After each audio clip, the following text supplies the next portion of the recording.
Alors bonsoir à tous, nous sommes heureux de vous voir ce soir et nous tenions d'abord, avant de commencer cette présentation, à remercier l'équipe de l'Unimev, Madame Pimon et Madame Montero d'être présentes aujourd'hui qui travaillent au Lille Grand Palais. Et du coup, nous allons vous présenter notre événement qui s'appelle Lille Fashion Days. Hop. Alors, nous sommes l'équipe des Globetrotters et nous sommes actuellement à l'ICD Business School en train d'effectuer un Bachelor Event Management. Alors, l'équipe des Globetrotters est composée de Bintou Adjassissé, Manon Dacosta, Zélia Bourgeois, Alexis Moncotour qui malheureusement n'a pas pu être présent aujourd'hui et moi-même, Mariama Diallo. Nous allons aborder les points par lesquels nous sommes passés pour créer notre événement en passant par le contexte et en finissant par le business model. Alors, pour rappel, nous avons comme objectif de créer de nouveaux événements et de poursuivre le développement des créations du client, qui est Lille Grand Palais, et comme problématique imposée, quel nouvel événement responsable rêvez-vous de réaliser sous la marque de Lille Grand Palais Zénith ? À savoir que nous avons comme objectif principal pour notre événement d'avoir 10 000 participants présents et de créer un événement, et comme enjeu principal, d'avoir un événement de mode responsable. Concernant à présent le contexte de l'événement, il faut savoir que la métropole lilloise, c'est un territoire d'excellence. Elle a été finaliste pour devenir capitale verte européenne et elle a également reçu le titre de capitale du design. Donc c'est vraiment une ville qui prône l'innovation et nous aujourd'hui on lui propose un nouveau défi basé sur un projet séducteur et durable. Donc un événement autour de la mode. Pourquoi la mode ? Parce que la mode aujourd'hui elle révèle qui nous sommes à travers nos choix et nos habitudes, et on pense qu'il est plus que nécessaire d'instaurer définitivement la conscience écologique dans ce secteur. Il faut savoir aussi qu'il y a de plus en plus d'entreprises éthiques, de marques de luxe qui cherchent à se faire une place dans ce marché, et nous pensons que Lille peut devenir la prochaine grande destination de la mode. Concernant le concept à présent de l'événement, il est basé sur 3 grands points. Donc premièrement, on veut permettre aux stylistes, aux créateurs, aux marques petites et grandes de démontrer leurs projets au grand jour. On veut également que ce salon il soit perçu comme un labo d'innovation et de création. Et dernièrement, on veut permettre aux visiteurs de profiter de workshops inédits, d'ateliers créatifs et technologiques ainsi que de conférences. Notre événement aura lieu en grand public, en présentiel au Lille Grand Palais, donc du 20 au 22 décembre 2024. Nous avons choisi ces dates car généralement ça tombe sur les périodes de vacances annuelles, donc Noël. On s'est dit que les visiteurs qui viendront de l'étranger pourront profiter de l'occasion pour faire un petit séjour à Lille et participer du coup au marché de Noël. Donc c'est un salon de mode éco-responsable, donc le thème c'est la mode. Concernant les actions responsables qu'on mettra en place lors de notre salon, donc on mettra en place un point de collecte de vêtements. Donc c'est pour que les visiteurs puissent déposer leurs vêtements usagés qui seront redistribués à des associations.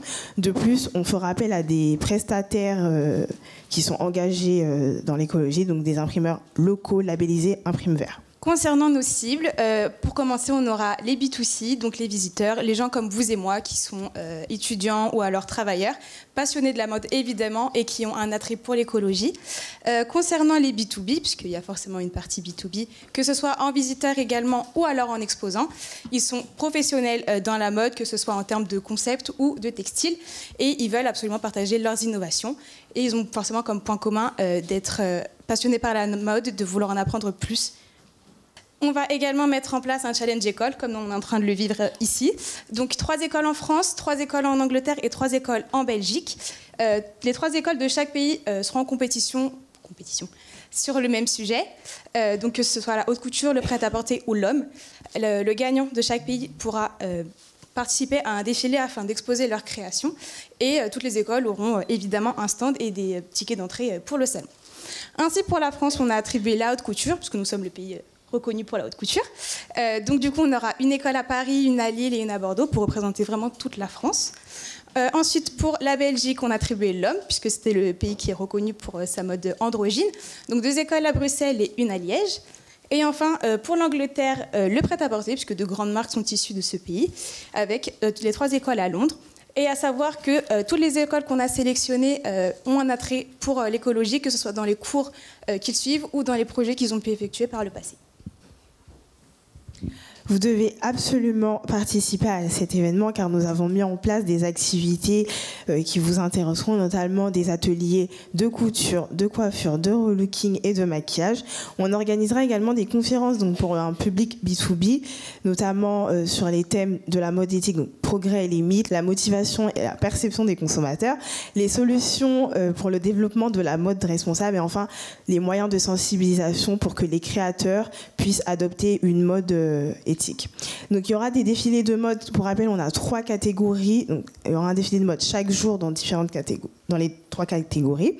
Et on fera un cocktail sur invitation avec des prestations artistiques et un cocktail assez dynamique. Donc concernant nos intervenants conférenciers, nous vous proposons 3 experts. Donc Nasdrovia Division, qui est directeur artistique, graphiste textile spécialisé dans la mode éthique. Il avait décidé de garder l'anonymat depuis le début de sa carrière dans la mode et son identité sera révélée lors de notre événement. Ensuite, on aura Lise Aubry, qui est fondatrice d'une marque éthique nommée Je ne sais quoi. Et enfin, Cindy Barreto, qui est consultante en mode éthique et fondatrice d'une association engagée dans la mode, dans la sensibilisation à la mode éthique et la transition durable. Donc ils ont 400 membres dans toute la France entière avec des startups et des grandes entreprises. Pour le cocktail dynamique, on fera appel à Louane, qui est une chanteuse issue de la région des Hauts-de-France, et Mathurin Sauvier, qui sera notre speaker et animateur. Concernant la scénographie, alors comme vous pouvez le voir, nous avons utilisé le hall Lille et Paris pour les stands, la moitié du hall Bruxelles pour les défilés avec juste derrière en violet les coulisses, le théâtre Marie Curie pour les conférences qui auront lieu et l'espace Beffroi qui est un rooftop pour le cocktail. Juste ici, vous avez un visuel global de comment on perçoit le salon Lille Fashion Days. Vous pouvez apercevoir la scénographie des salles de conférence, un visuel global des différents stands exposants ou encore les différentes activités qu'on va proposer durant ce salon en passant par l'atelier de relooking, de maquillage, de couture. Donc, concernant les expositions, nous avons choisi des stylistes et des créateurs dans les thèmes haute couture, prêt-à-porter et menswear, dont les grandes marques comme Vivienne Westwood, Stella McCartney et des petits créateurs tels que Les Sublimes, Philips et Bethany Williams. On mettra en parallèle des ateliers comme la mode éthique proche de chez vous avec Lille en mode green et un atelier runway. Concernant la commercialisation, nous proposons plusieurs tarifs pour différentes catégories. La formule la plus complète est le billet VIP qui donne accès aux conférences, aux cocktails, aux défilés et bien sûr aux stands. Ensuite, nous avons le plein tarif qui donne accès aux stands et aux défilés. Et s'ils veulent participer aux conférences, nous proposons aussi un billet conférence. Du coup, étant donné que vous restez dans l'aspect RSE, nous souhaitons faire la vente de ces billets sur le site du Zénith ainsi que sur place et la billetterie. Mais bien sûr, pour respecter ces normes, nous allons faire des billets e-tickets. Pour les exposants, nous proposons 2 tarifs, un stand de 9 mètres carrés à 1 600 € pour les 3 jours et un stand de 12 mètres carrés à 2 100 € pour les 3 jours. Bien évidemment, pour les écoles, étant donné qu'ils font partie d'un challenge, tout est gratuit. Tout ça donne accès au mobilier de stand, accès visiteurs et exposants, aux goodies, aux participations aux défilés et conférences et l'invitation au cocktail. Bien sûr, ces exposants devront respecter certaines normes, c'est-à-dire l'engagement des responsables, la relation et conditions du travail, les droits de l'homme. Et pour pouvoir avoir un stand, ils devront s'inscrire via le site et remplir un formulaire.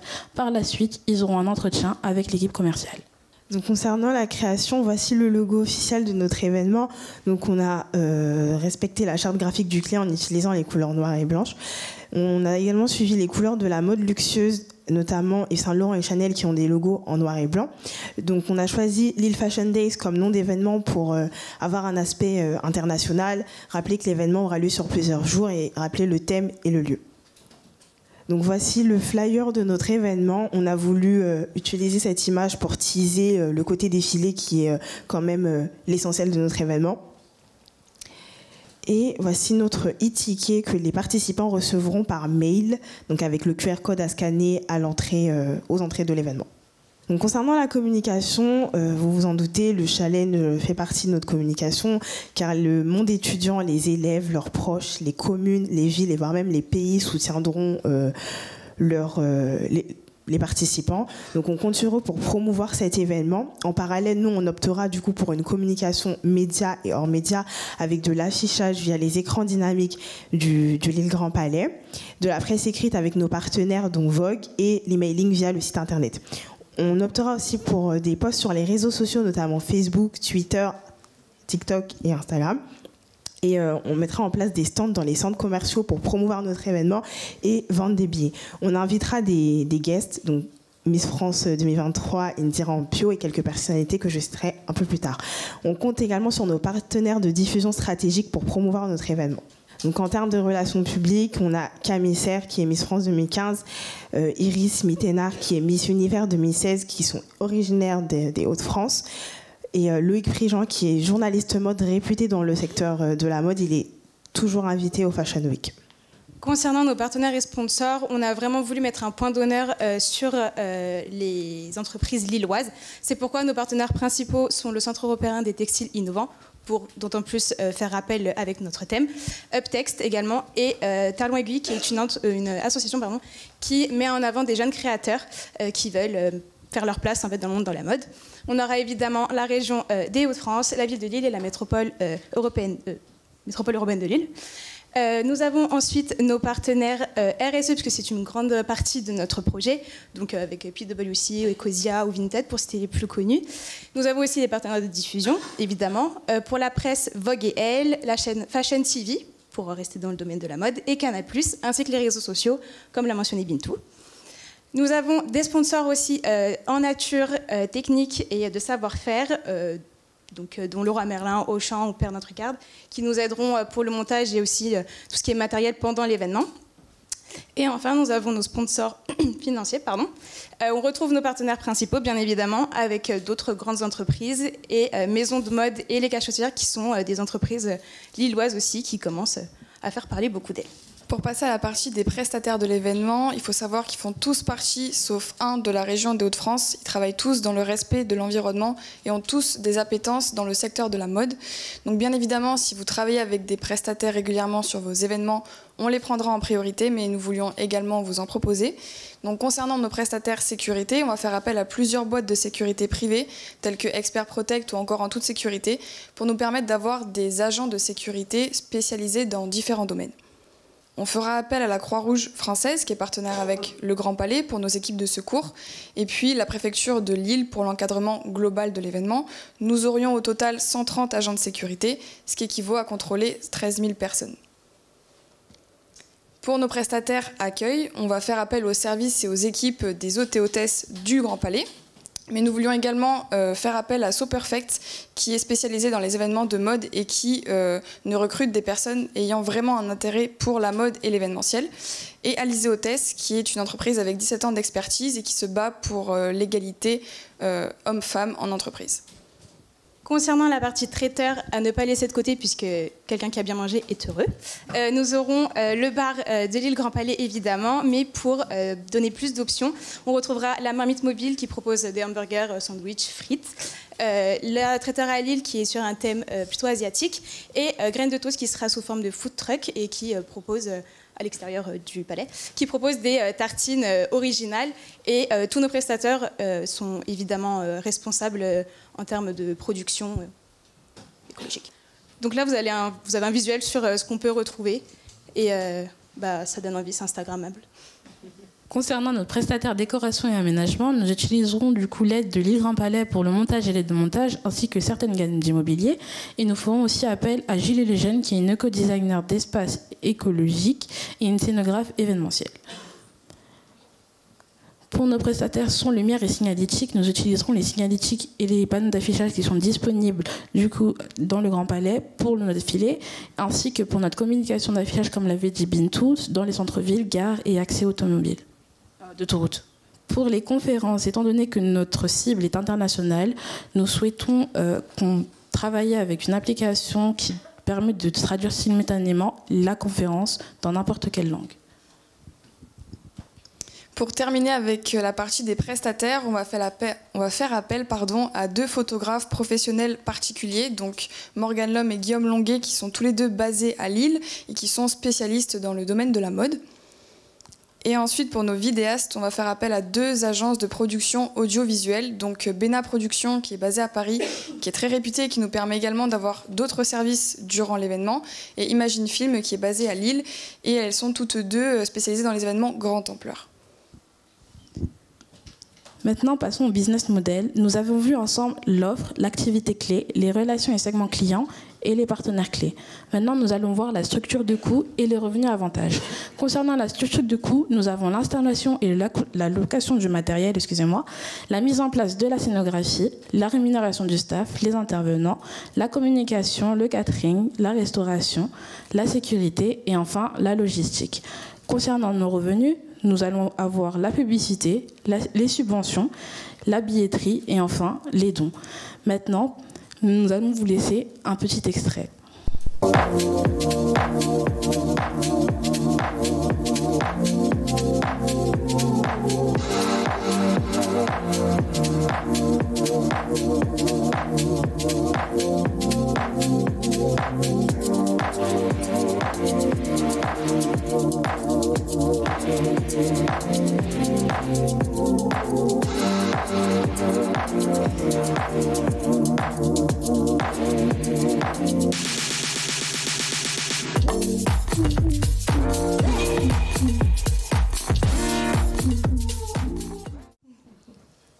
Nous vous remercions pour votre attention.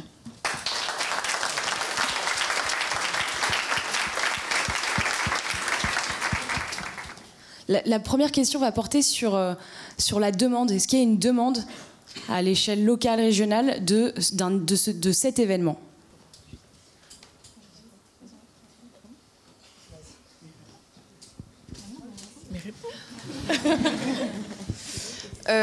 Déjà, vu que Lille elle est réputée quand même pour pas mal de choses au niveau de la mode, que ce soit le textile, le design, etc., c'est vrai qu'il y a pas mal d'événements qui ont été faits déjà sur la mode, pas à ce niveau-là et pas non plus à l'échelle éco-responsable. Donc oui, en soi, il y a de la demande au niveau local, mais surtout, je pense, au niveau même en France tout court, en fait.